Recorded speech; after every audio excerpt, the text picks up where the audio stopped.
Israel for committing war crimes and crimes against humanity over the expulsion of tens of thousands of Palestinians from the West Bank refugee camps earlier this year.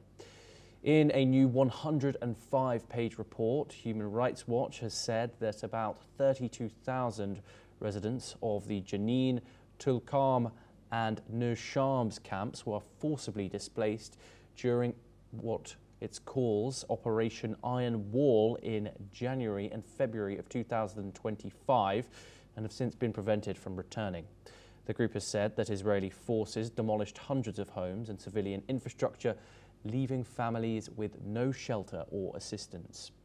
Human Rights Watch researcher Melina Ansari has said that nearly a year after the operation, none of the family residents have been able to go back to their homes.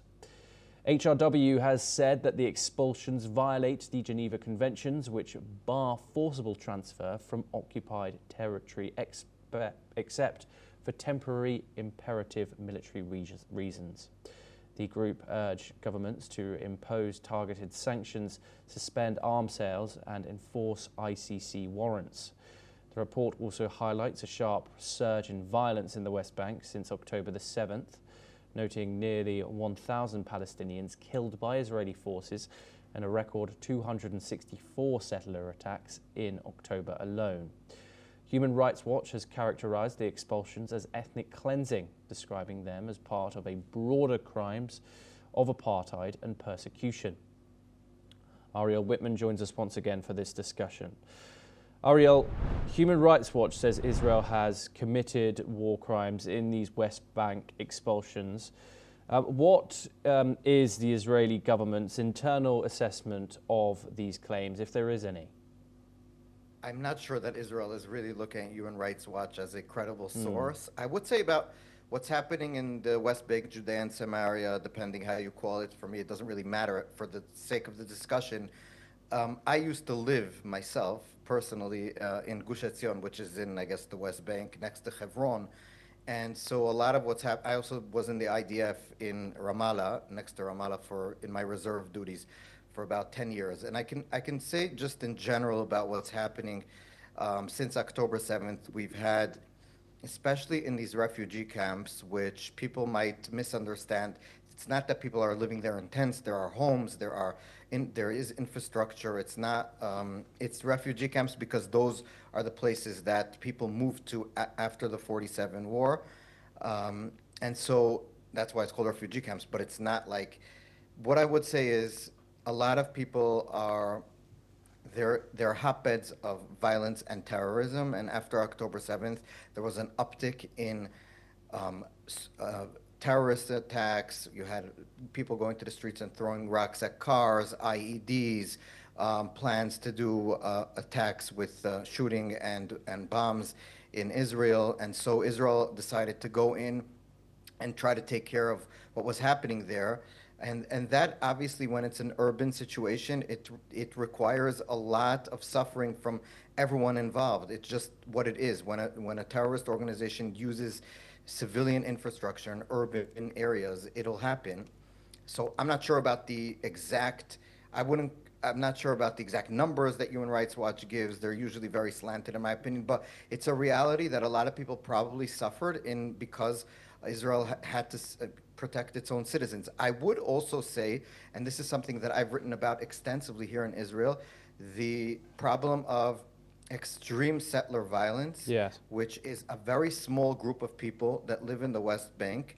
They're not representative of regular settlers that just live there and want to work. They're usually younger, unemployed extremists who just go around and are looking for just having fun and beating people up and burning things and beating up soldiers, by the way, Israeli soldiers also, who trying to protect and keep the situation in the order. Yeah. And so that is something that the Israeli government, and as speaking as someone who's on the right of Israeli politics, has to get under control. It's ridiculous. The fact that the Israeli government and the prime minister and the minister that's in charge of the police cannot seem to understand how important and critical it is in order for your policy of, let's say, settling in the West Bank, that you don't have people just attacking random Arabs. is ridiculous. And I and most of the right wing in Israel, the sane right wing, are calling for this to stop. This can't continue. So yeah, in that sense, I agree with the sentiment that you explained from the report. Yeah, and we've, of course, seen Netanyahu speak about this only today, and have also, along with Mike Huckabee, the US ambassador to Israel as well, who said statements that this was only a small group of people. There have, however, been over 1,000 Palestinians killed in the West Bank since October the 7th. Has the Israeli government done enough to prosecute these settlers? Critics say that they evade law enforcement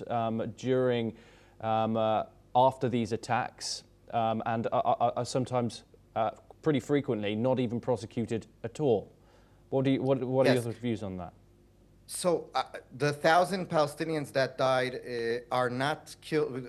They're not killed by the settlers. Those are people that were killed by the Israeli military, the IDF, after October 7th, in all the operations that we spoke about until now. And so I would also differentiate between how many of those are actual militants and how many are civilians, which I don't have the numbers with me, but we don't know. So I would just put that out there. In terms of the Israeli government and security infrastructure dealing with these, I would say, these Jewish terrorists, because they're doing exactly what the Palestinian terrorists are doing to Israelis a lot of times. It's obviously a much smaller phenomenon in terms of the amount of people that are practicing in it, and there is no real support in it for Israel proper.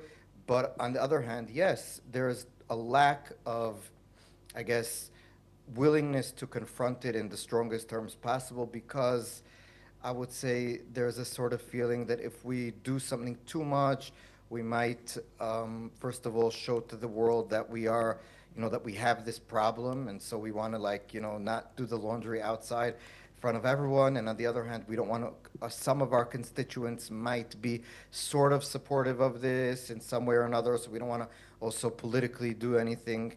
But I think morally and even on a politically practical level, when we have a war and we're trying to explain why we are right, and we are right, we should also make sure that our citizens are not violating the law in the worst possible way and attacking people randomly. It's something that I don't like to talk about, and I love my country, and I'm a journalist, but I'm an Israeli journalist, so I support my country.